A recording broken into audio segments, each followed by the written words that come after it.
Last chapter of Fudge-a-Mania.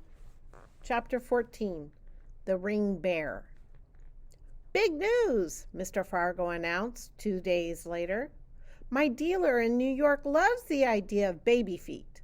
I'm going to do a whole series of baby feet paintings. And when I'm done, there'll be a show at a gallery in Soho. You'll all have to come. He picked up Tootsie and shook her. We're going to be famous, Tootsie Pie. How about rich, Dad? Jimmy asked. Could we just get a little bit rich while you're at it? You never know, Mr. Fargo said, and for the second time that week, he laughed. If Mr. Fargo gets rich on Tootsie's footprints, will Tootsie get something too? I wondered. That's wonderful news, Frank, Mom said. Speaking of wonderful news, Grandma said. She and Buzzy Sr. stood with their arms around each other. Buzzy and I? Grandma looked at him and smiled. There's only one way to say it, Buzzy Sr. said. Then he cleared his throat and began to sing. Who can explain it? Who can tell you why? Grandma joined him on the next line. Fools give you reasons, wise men never try. Mother, Mom said, what are you trying to tell us? Why, Annie, dear, Grandma said, I thought it was obvious. Buzzy and I are in love. We're going to be married. Married, Mom and Dad said. Married, Mr. and Mrs. Tubman said. Yes, Buzzy Sr. said, married. Isn't this kind of sudden, Mom said. It may seem that way to you, Grandma said, but at our age, sudden is okay. It's not as if we haven't met each other's families, is it? She and Buzzy Sr. laughed. When is this marriage going to take place? Mom asked. Oh, I don't know, Grandma said. Maybe tomorrow or the next day. Tomorrow, Mr. Tubman said. That soon? Well, yes, Grandma said, while we're all here together in Maine. Couldn't you wait? Mom asked. I suppose we could wait until next weekend, Grandma said. Mom and Mr. Tubman looked like they were in shock. I expected them to fall over any second. Grandpa, Libby said, what exactly does this mean? Does this mean I'm going to be related to the Hatchers? Related, I said. Related? Sheila cried, Grandpa, you can't do this to me. And I cried, Grandma, you can't do this to me. Jimmy just stood there laughing, and Fudge looked confused. So I don't have to marry Sheila because we're getting related anyway? Right, Grandma said. I can't believe any of this, Sheila wailed. Don't worry, honey, Fudge said. I'll get you some of Mitzi's monster spray. Well, Mr. Fargo said, this calls for a toast. Didn't I see a bottle of champagne on ice? Good thinking, Frank, Buzzy Sr. said. So there's going to be a wedding in Maine after all, except Sheila and Fudge aren't going to be the bride and groom. Grandma and Buzzy Sr. are. I don't know how I feel about that. I mean, I like Buzzy Sr., and I'm glad Grandma's happy. But does this mean we'll have to spend every holiday with the Tubmans?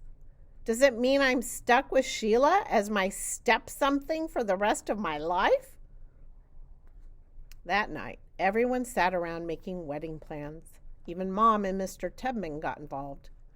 I guess it just took them more time than the rest of us to get used to the idea of his father marrying her mother. We want to keep it very simple, Grandma said. Something informal. Outside, under the trees. Teas, Tootsie said. Yes, sweetie pie, Grandma said. Trees. She bounced Tootsie on her lap. Muriel, Sheila said, can Libby and I be your bridesmaids? I'd be honored, Grandma said. I've always wanted to be a bridesmaid, Sheila gushed, but we need dresses. Long, fluffy dresses. Maybe pink or lavender. Oh, let's not bother with the dresses, Grandma said. But all we have up here are jeans, Sheila said. We can't be bridesmaids in jeans. You can if you're creative, Grandma told her. What about me? Fudge said. I'm creative. Can I be a bridesmaid too? You can be the ring bearer, Grandma said. What's the ring bearer? It's like a bird breather, I told him. Really? He asked. No, Mom said. Peter's just being silly. The ring bearer carries the rings, Grandma said, on a pretty little pillow. What rings? Fudge asked. The wedding rings, turkey brain. I thought you knew all about getting married. All I know is you get to sleep in the same bed. That's the best part, Buzzy Sr. said. Mom shook her head. Really, Buzzy? Grandma and Buzzy Sr. decided on a Saturday morning wedding so they wouldn't interfere with a Sunday ball game. Every time they went to town, they invited someone else. Mom said they had to tell her how many people were coming and soon. How else could she plan the wedding barbecue? Oh, just figure everyone is coming, Grandma said. Everyone? Mom said. What does that mean? It meant the guy from the hardware store, the butcher from Sawyer's Market, Dorothy of Oz, and the couple from the jewelry store who sold them their wedding rings.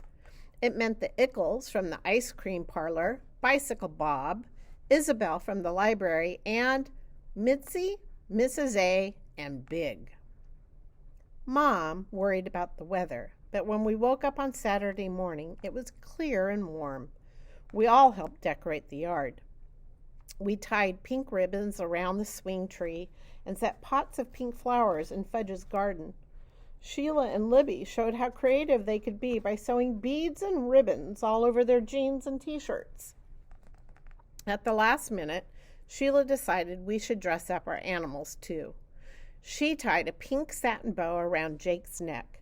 Then she asked me to tie one around Turtle's. You do it, I said. I'm not that good with bows. I can't do it, Sheila said. Why not? You know. Because he's too smelly and disgusting for you to touch? He's not that smelly anymore. Then why can't you do it? Sheila took a deep breath.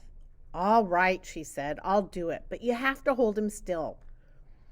I think Sheila's still scared of Turtle, but now that he and Jake are going to be stepdogs, she's making an effort to get along with him. Turtle wasn't crazy about having a pink satin bow tied around his neck. He tried to eat it. Next, Sheila decorated Uncle Feather's cage. Olay, she said, snapping her fingers. Olay, he answered. The guests began to arrive at 10:30. Big wore his Red Sox uniform, but not his spikes. He gave Grandma and Buzzy Sr. an autographed baseball for a wedding present. Mitzi brought them a bottle of Monster spray, just in case. And she had one for Fudge, too. Grandma just made it, she said, so it's nice and fresh. Actually, the bride and groom got a lot of interesting gifts. Matching bike helmets from Bicycle Bob, a book called How to Survive Your First Year of Marriage from Isabel, a set of hand-painted rocks from Sheila and Libby, a painting called Baby Feet Go to a Wedding from Mr. Fargo, the only copy in the entire world of Tell Me a Fudge by Farley Drexel Hatcher, and a 25-foot banner from Jimmy and me. We'd been working on it all week. It said, Who can explain it? Who can tell you why? Muriel and Buzzy, August 28th, Southwest Harbor, Maine. Grandma and Buzzy Sr. liked it a lot, even though we forgot to include the year. Grandma said it was better that way. Just before the ceremony, Fudge asked Mitzi to help him be the ring bearer.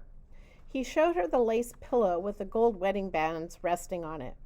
Then he whispered something in her ear, and they giggled. The judge was the last one to arrive. She pulled up in a shiny red pickup truck, wearing her judge's robe. She looked familiar, but I couldn't remember where I'd seen her until she said, What are you doing here, Junior? It was When in Rome. You're the judge, I said. That's right, Junior. My name is Peter, I told her, not Junior, and my grandmother is the bride. Well, isn't that something, she said. I hope you behave yourself today. When in Rome, I told her. This time, She laughed. The ceremony began a few minutes after 11. The bride wore a white jogging suit. She bought it at the sports store where Fudge got his Mitzi. She had a pink flower tucked behind her ear. The groom wore a black jogging suit. He had a pink flower pinned to his sweatshirt. They kept smiling at each other. When in Rome started off by reading some love poem. I almost laughed because I had this picture in my mind of her playing first base in her judge's robe. Then she got down to the important stuff, like the do you take question. She asked Grandma first, "Do you take this man to be your lawfully wedded husband?" Grandma said, "I do." After that, Buzzy Sr. was supposed to place the ring on her finger. But just as he was about to take it from the lace pillow, the ring bearer and his helper sang, "Surprise!" And they started twirling, holding the pillow between them. We were surprised, all right, because as they twirled, the rings flew off the pillow and landed somewhere in the grass.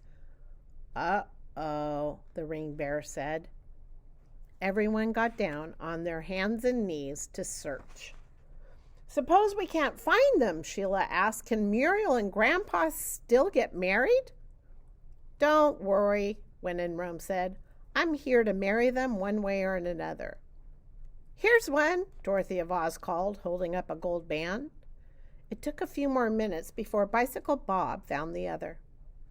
"Okay," When in Rome said. "Let's give it another try, and this time no surprises." She looked at Mitzi and the ring bearer. "But surprises are fun," Mitzi said. "Next time you try that kind of surprise, you're going to get a big surprise from me," she told them. They got the message. On the second try, everything worked.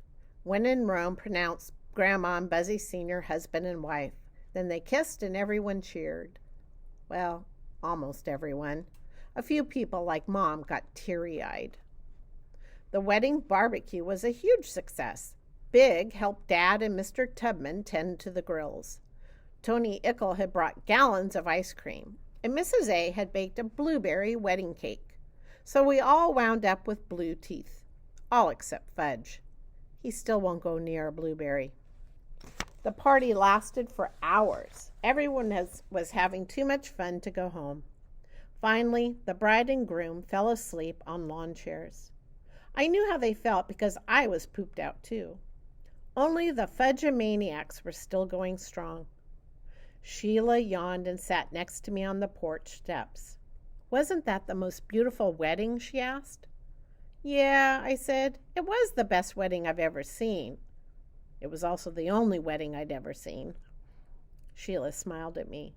"I just want you to know, Peter," she said in her kissy face voice, "that even if we are related, I'll always hate you." "That's a relief," I said, "because I'll always hate you, too." "Promise?" she asked. "Promise," I said. "Let's shake on it." I put out my hand. She grabbed it, and then we shook. And that is the end of Fudge-Mania. See you guys later.